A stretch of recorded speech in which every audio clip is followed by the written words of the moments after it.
Oh putain. Dites-vous que j'ai fait ça avec des flocons d'avoine.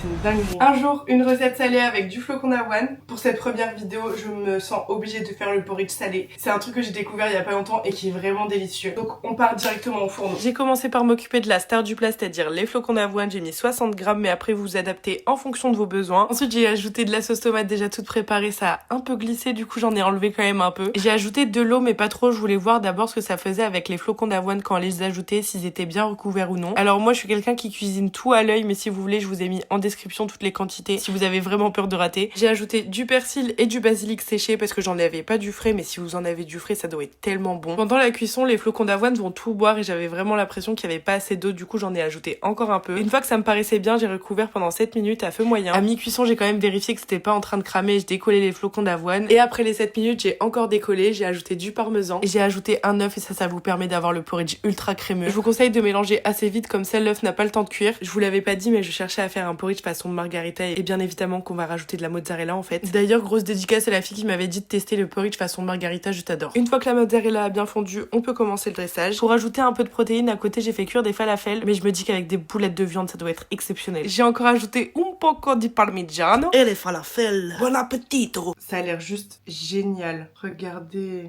Oh putain. Je vous assure que j'en rajoute pas, c'est excellent. C'est tellement bon, je vous promets. Si vous aimez pas, c'est que vous êtes ultra difficile. C'est délicieux. Oh, je vais carrément le refaire. C'est une dinguerie. Oh, regardez, putain. Je suis trop contente.